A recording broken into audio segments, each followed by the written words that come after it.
Nous sommes de retour sur APEC TV, télé sponsorisée par la société Facemac depuis la 16e édition du Salon international du bâtiment à Casablanca. J'ai l'honneur et j'ai le bonheur à la fois de recevoir M. David Toledano, président de la Fédération des matériaux de construction, professionnel accompli, averti, qui connaît le métier sur le bout des doigts. M. Toledano, bonjour.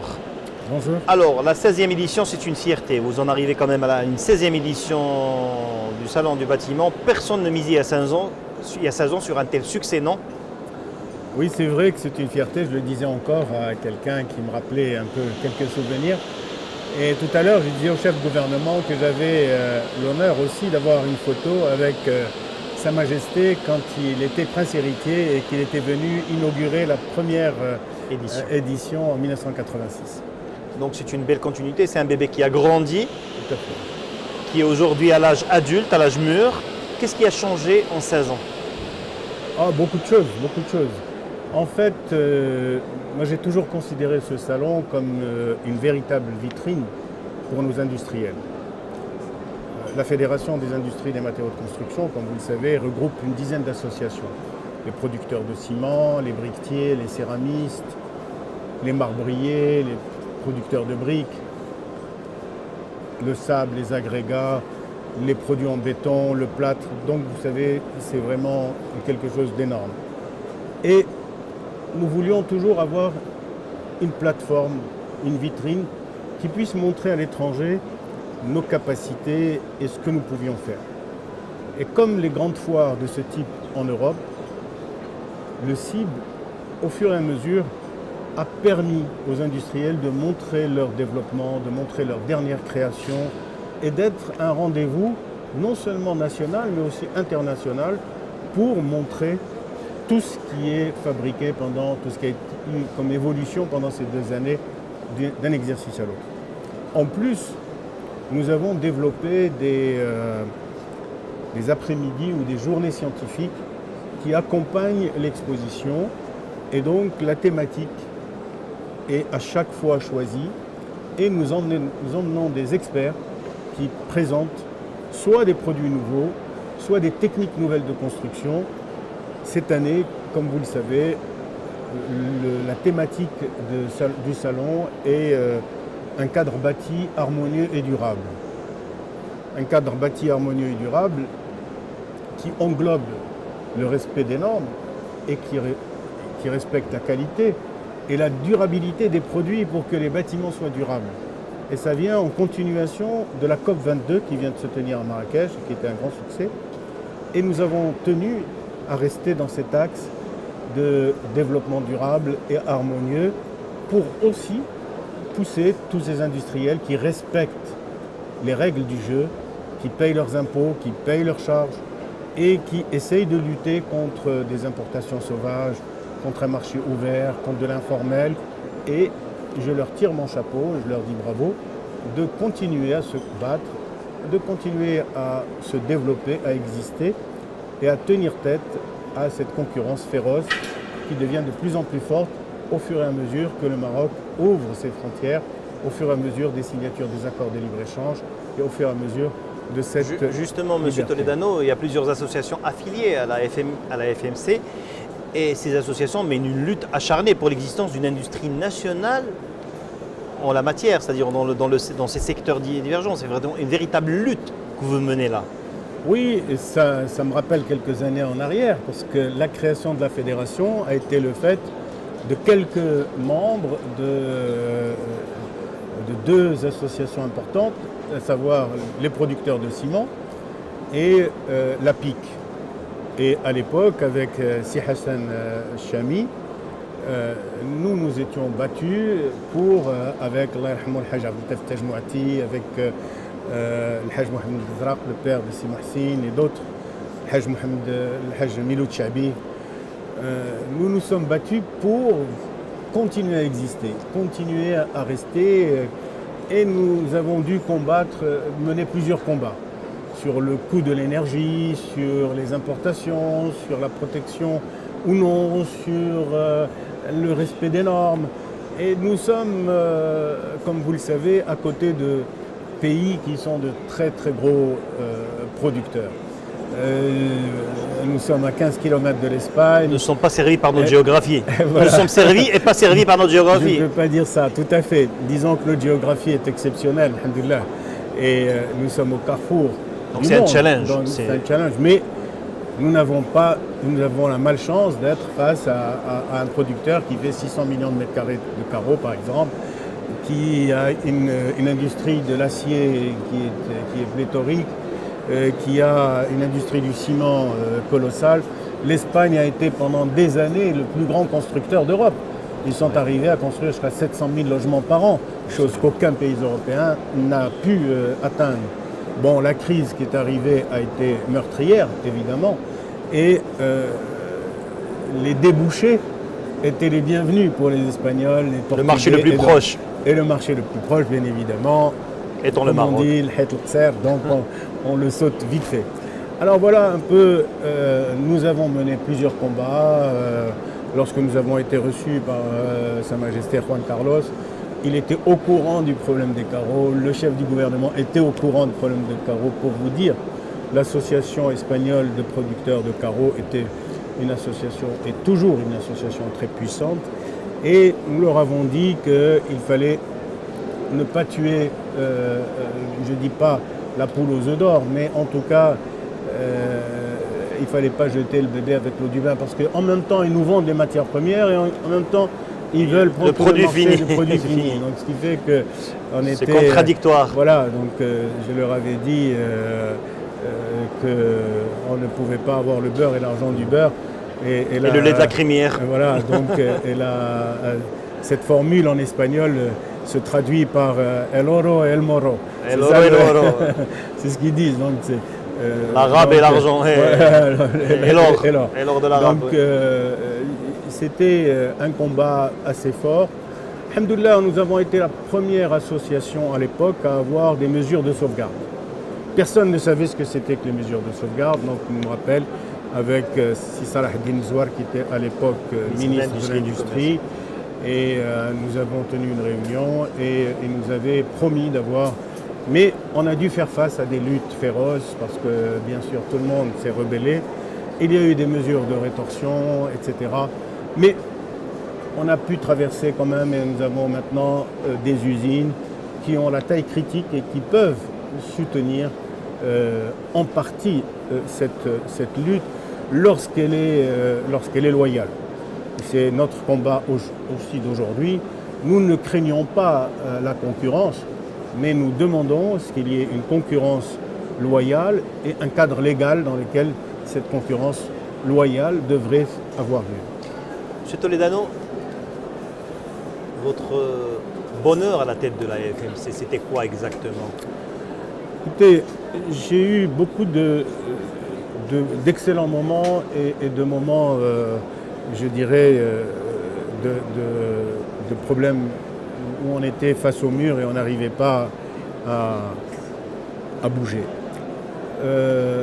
Nous avons beaucoup construit avec la FMC. Avant, toutes les associations je dirais, pensaient que leur voix était plus prédominante s'ils allaient voir tel ministre ou tel autre et ne pas déléguer à la FMC le combat qui devait être global. Et rapidement, on s'est rendu compte que l'effet inverse était obtenu parce que un ministre ne peut pas, de Sa Majesté, ne peut pas défendre un intérêt corporatiste.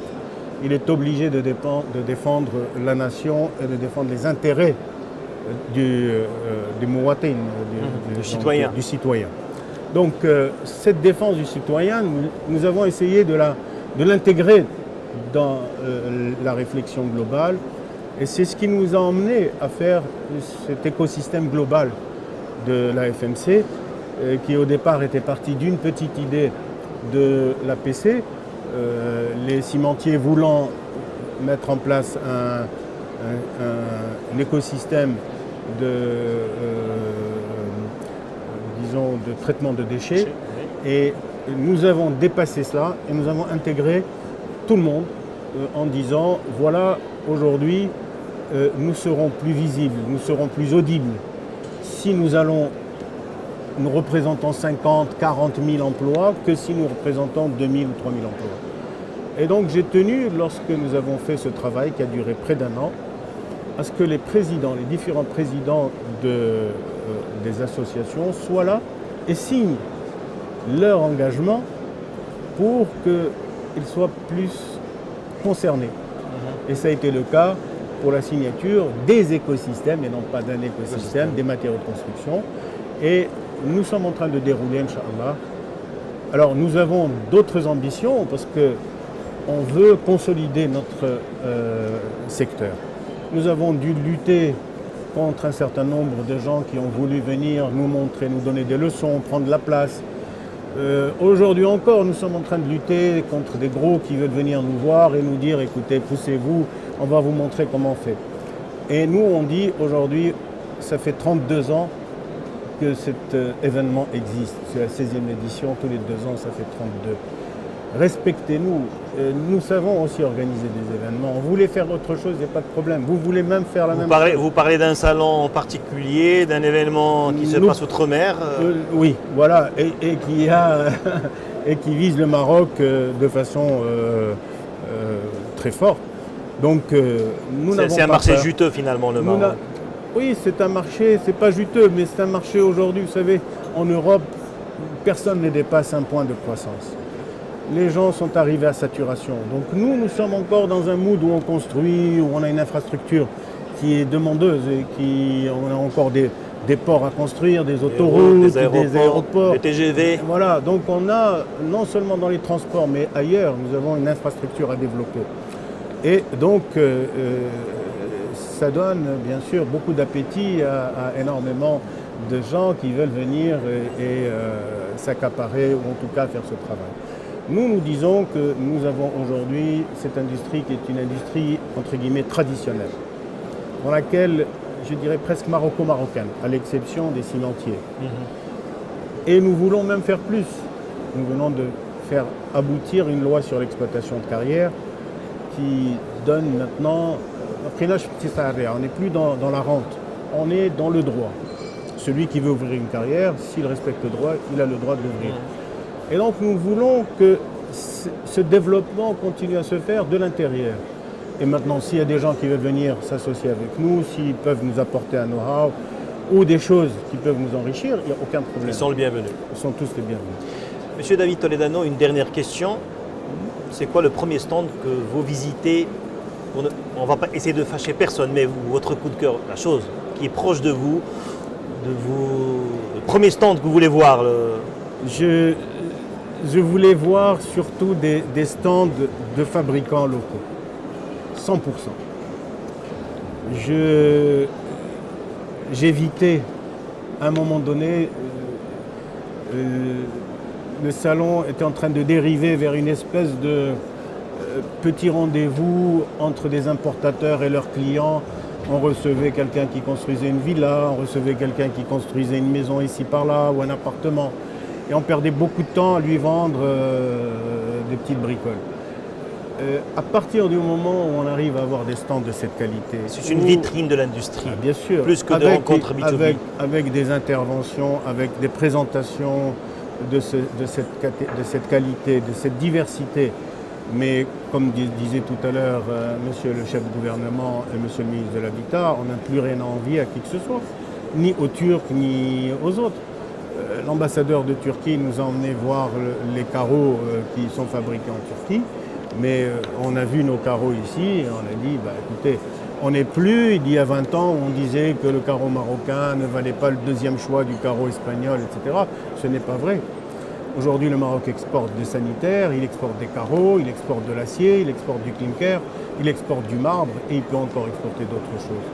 Donc on est vraiment dans une dynamique différente, qui est celle de la maturité, qui est celle de la fierté d'avoir des produits présentables et vendables et bancables ailleurs.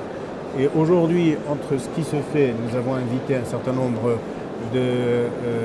d'acheteurs ou de décideurs africains que nous avons invités, tenus à voir. Ils sont dans le B2B et nous espérons, comme nous l'avons fait lors de la dernière édition, qu'il y ait des conventions d'exclusivité, d'achat entre des producteurs et leurs homologues et leurs clients africains. Je dirais un dernier mot sur ce que nous sommes en train de projeter, c'est que, comme nous avons dit, l'écosystème de départ était un minime écosystème et que nous l'avons élargi. Quand on a élargi, on s'est rendu compte qu'on pouvait encore faire mieux en intégrant avec nous les gens de la FNBTP, c'est-à-dire du bâtiment et des travaux publics, les promoteurs immobiliers, les producteurs de ciment et la FMC, et par la suite des architectes et de l'ingénieur.